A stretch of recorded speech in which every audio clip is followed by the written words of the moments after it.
Hello, friends. So, we have basically grown up watching the Hollywood movies and knowing that the West is decades ahead of us in East. Uh, their work ethics, their development, their regard to discipline and ethics, their care of their disabled and elderly, and how much value is placed on each human, on each animal, and even for nature. But a time has come to basically also take a reality check of the problems that are there in the Western world. And first and foremost, I would say, is drugs. Well, drugs are openly sold in every market square, openly sold for recreational purposes, openly prescribed by doctors for medicinal purposes, and students and the people who are depressed or people who are under peer pressure, they get into the habit of drugs. And that's something that is the major cause of homelessness and the major cause of deaths and a major cause of 911 calls. We were once traveling to Duncan, and I used a public washroom where there was a woman just lying on the floor. When we are traveling to downtown Vancouver, we see so many homeless people who are all on drugs and who have basically spoiled their lives. So here I am on Scott Road, and on the Surrey side, you can see the Hayes Smoke Shop. Right across the street on Delta side, you can see BC Cannabis. So drugs are selling so openly and all in residential areas, and this is how basically the kids get used to them, and then they go for stronger drugs once they don't meet the high with recreational drugs.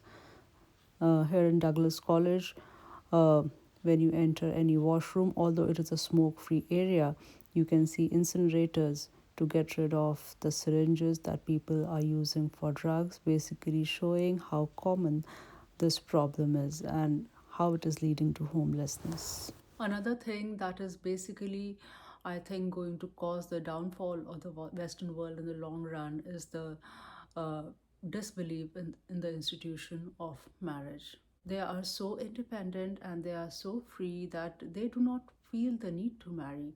If they marry, they do not consider that marriage is sacrosanct, that we're going to preserve this institution no matter what. If things don't work out, they are easy to let go of each other. And people have these custody battles with their spouse. The children live for 3 days a week with one parent and the other 3 days a week with the other parent, and the parents are continuously fighting over who would take them to the hospital, and if they are going for a trip abroad or taking a vacation, then how do they divide the time with each other. And it is such an unnecessary headache. People coming back to an empty home after such a tiring job and having no house help, right? Nobody to cook or clean or to wash for you. And then obviously you are not going to eat well, and then you have to rush back to work again next morning, and in between that time you have to take care of your house, your lawn, your car, your mortgages, and so many things all by yourself. And I don't think this is a happy place to be. Another big problem is the LGBTQ plus, the over canvassing of this community, where everywhere you have to basically, after filling every form, you have to specify whether you are he, she, they, them, or what are your pronouns. Children who are in primary are giving such explicit education in the SOGI curriculum. They are free to choose any gender and any sexuality that they like. A child in elementary school who is just discovering themselves, how can you tell them that you are free to choose any gender and you are free to choose any sexuality? Because obviously, whatever sexuality or gender they will choose to have, they can choose to have it without the teachers and the books explicitly telling them to, that they have choices, which, well, they may not think of exploring until they are told that they're available to them. And it is so weird that you need to be 18 plus to drive, or you have a certain age for drinking, but to choose your gender. You don't even need your parents' permission. You can be still a school going kid, and you can just go to the doctor without taking your parents' permission, and they will give you hormones to basically change your uh, gender, sexuality, your reproductive system, and all these processes that are happening. They are, you cannot go back, right? There is a road forward, but there is not a road back. So basically, when you are young and you are still understanding yourself and you are still experimenting, and you say that, okay, I don't want to be a woman, I want to be a man, and then you get your surgeries done and you get those hormonal injections done without any permission from your parent, even though you are a minor, and the government is going to sponsor it for you. Okay, later, maybe 10 years later, when you realize that maybe I'm not so sure, I want to go back to what I was. Now you cannot go back.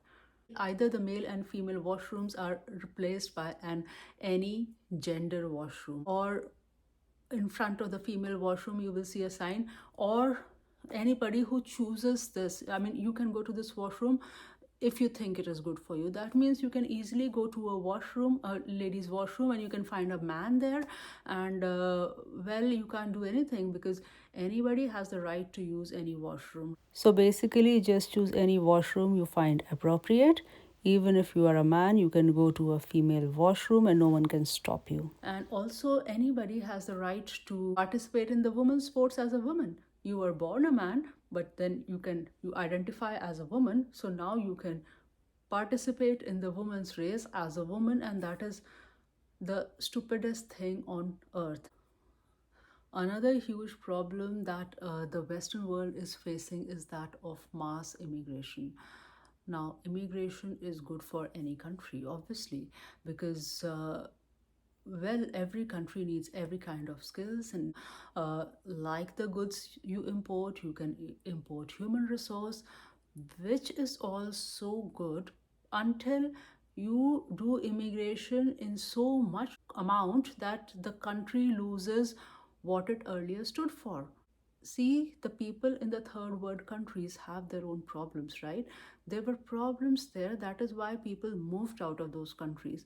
But you don't realize that if you do so much mass immigration and so many people from other countries will come to your country, they will bring their own problems with them. And if there is a problem in their home country, they are going to come here and protest, which is funny because majority of the white people, they don't, they are, I think the younger generation is mostly atheist. They don't believe in any god, and there is vast immigration happening where everybody has a different god. If you are coming to the Western world, you are basically coming to promote development, to keep differences aside, not talk about them, and think of humanity as a whole. Another major problem is the cost of living and the rents, which are rising exponentially, and the fact that the salaries are not rising. So, basically, with the same skill set, I would think that you would be much better off in a developing country and be able to save a lot and have much better healthcare, something that is totally collapsed in a country like Canada. And so the Western world is not that paradise that it used to be. Indeed, it is beautiful. Indeed, it is very well planned. Indeed, it stands for the pillars of discipline and ethics and harmony. But to think that it is a land of riches where there is only beauty and less work and so much money, no, it is not like that. Definitely not.